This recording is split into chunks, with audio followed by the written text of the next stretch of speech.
Hello दोस्तों, आज के इस वीडियो में हम बैंक ऑफ बड़ौदा के ब्रो सेविंग्स अकाउंट्स के बारे में बिल्कुल डिटेल्स में बात करने वाले हैं कि अगर आप बैंक ऑफ बड़ौदा में ब्रो सेविंग्स अकाउंट्स ओपन करवाते हो तो इस सेविंग्स अकाउंट्स के ऊपर आपको कौन कौन सा बेनिफिट्स देखने को मिलता है और कौन कौन सा आपको हिडन चार्जेस देना पड़ता है।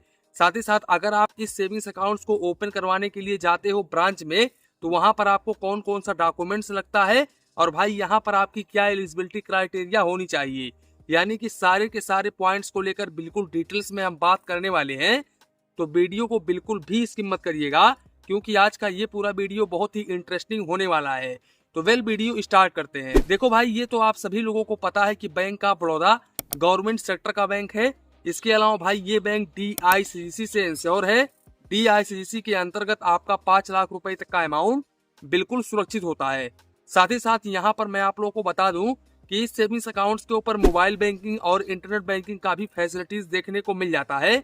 इसके अलावा भाई यहाँ पर आपको 2.50% से लेकर के 4.75% तक का इंटरेस्ट रेट देखने को मिलता है।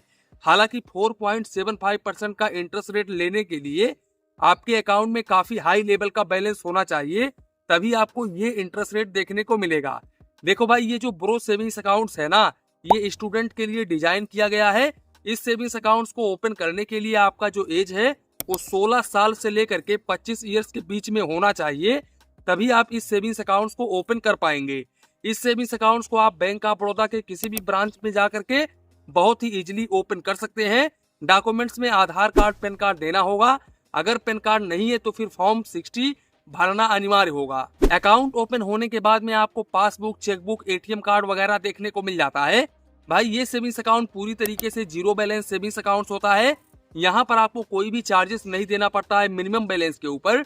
और आज के डेट में बैंक ऑफ बड़ौदा में आप रेगुलर सेविंग्स अकाउंट ओपन भी करवाते हो ना, तो यहाँ पर भी आपको कोई भी चार्जेस नहीं देना पड़ता है।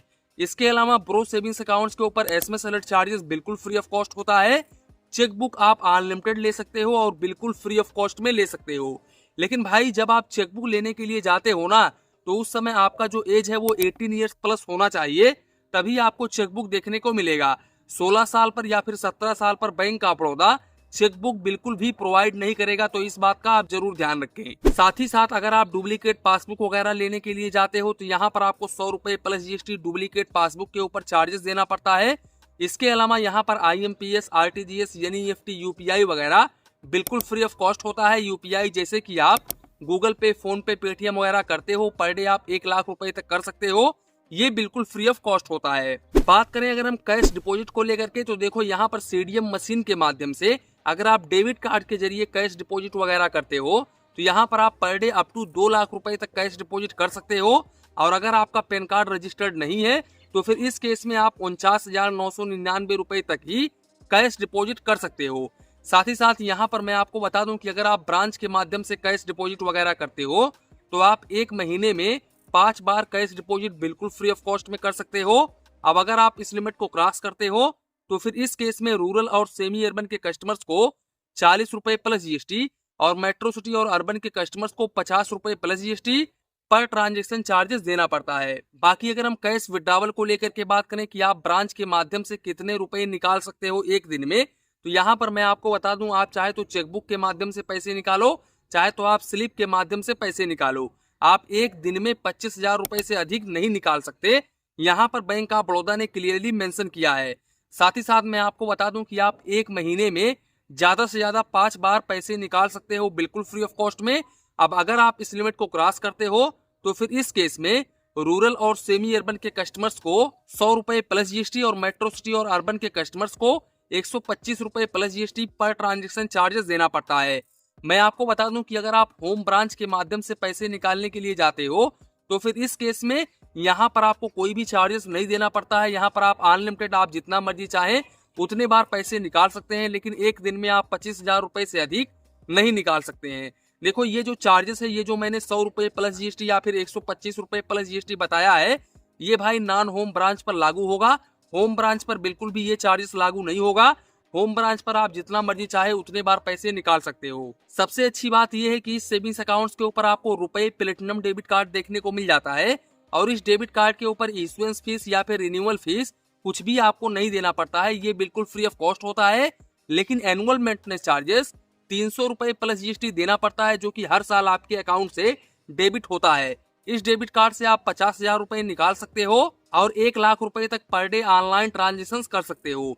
साथ ही साथ इस डेबिट कार्ड से आप इनके ओन बैंक के एटीएम से एक महीने में 5 फाइनेंशियल और नॉन फाइनेंशियल ट्रांजेक्शन कर सकते हैं। अब अगर आप इस लिमिट को क्रॉस करते हैं तो फिर इस केस में फाइनेंशियल ट्रांजेक्शन के ऊपर 10 रुपए प्लस जीएसटी और नॉन फाइनेंशियल ट्रांजेक्शन के ऊपर 5 रुपए plus GST per transaction charges देना पड़ता है। इसके अलावा इस डेबिट कार्ड से आप दूसरे बैंक के एटीएम से ट्रांजेक्शन वगैरह करते हो तो फिर इस केस में आप एक महीने में 5 फाइनेंशियल और नॉन फाइनेंशियल ट्रांजेक्शन कर सकते हो और मेट्रो सिटी से एक महीने में आप 3 फाइनेंशियल और नॉन फाइनेंशियल ट्रांजेक्शन कर सकते हो। अब अगर आप इस लिमिट को क्रॉस करते हो तो फिर इस केस में फाइनेंशियल ट्रांजेक्शन के ऊपर 23 रुपए प्लस जीएसटी और नॉन फाइनेंशियल ट्रांजेक्शन के ऊपर 11 रुपए plus GST per transaction charges देना पड़ता है। इसके अलावा मैं आपको बता दूं कि अगर आप यहाँ पर डीमार्ट अकाउंट वगैरह ओपन करते हो तो डीमार्ट अकाउंट के ऊपर जो आपको एनुअल मेंटेनेंस चार्जेस देना पड़ता है ना, उसके ऊपर 100% कंसेशन देखने को मिल जाता है। यानी कि यहाँ पर आपको कोई भी चार्जेस नहीं देना पड़ता है, लेकिन इसके लिए आपको ब्रांच मैनेजर से बात वगैरह करना पड़ेगा। कभी कभी क्या होता है, चार्जेस डेबिट हो जाता है तो फिर आप जा करके अपने ब्रांच में बात कर सकते हैं। इसके अलावा भाई ये क्योंकि ब्रो सेविंग्स अकाउंट है, स्टूडेंट सेविंग्स अकाउंट है, तो यहाँ पर आपको कुछ एक्स्ट्रा बेनिफिट्स भी देखने को मिलता है। अब एक्स्ट्रा बेनिफिट्स क्या देखने को मिलता है, देखो यहाँ पर अगर आपको एजुकेशन वगैरह के लिए लोन चाहिए तो फिर इस केस में यहाँ पर आपको अच्छा खासा डिस्काउंट वगैरह देखने को मिल जाता है। इसके अलावा मैं आपको बता दूं कि जो बैंक ऑफ बड़ौदा का मोबाइल बैंकिंग एप्लीकेशन होता है ना, इस मोबाइल बैंकिंग एप्लीकेशन के ऊपर आपको अच्छा खासा बेनिफिट्स देखने को मिल जाता है और अच्छा खासा फीचर्स वगैरह देखने को मिल जाता है।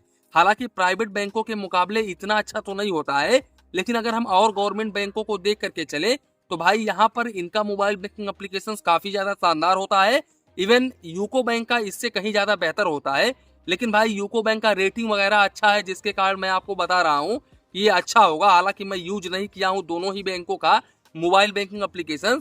वैसे अगर आपका सेविंग्स अकाउंट यूको बैंक में है या फिर बैंक ऑफ बड़ौदा में है और आप दोनों का मोबाइल बैंकिंग एप्लीकेशन यूज करते हैं तो प्लीज कमेंट बॉक्स में फीडबैक दें कि यहाँ पर इन दोनों ही बैंकों में से किस बैंक का मोबाइल बैंकिंग एप्लीकेशन चलाने में स्मूथ चलता है और शानदार होता है। तो दोस्तों कुल मिलाकर के ये था बैंक ऑफ बड़ौदा का ब्रो सेविंग्स अकाउंट।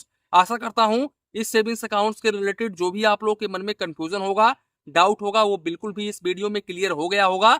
तो इसी के साथ में वीडियो समाप्त करते हैं। वीडियो पसंद आया हो तो प्लीज वीडियो को एक लाइक करिए और अपने चैनल फाइनेंस बैंकिंग को सब्सक्राइब करिए। मन में कुछ डाउट हो, कंफ्यूजन हो तो प्लीज कमेंट करिए। धन्यवाद, मिलते हैं नेक्स्ट वीडियो में।